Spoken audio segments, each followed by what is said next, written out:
Ano English ng cow? Hindi, ano mo na? Ano English ng aso? Dog. Galing. Ano English ng pusa? Okay. Anong English ng cow?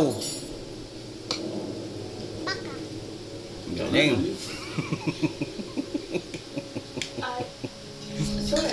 Ano English ng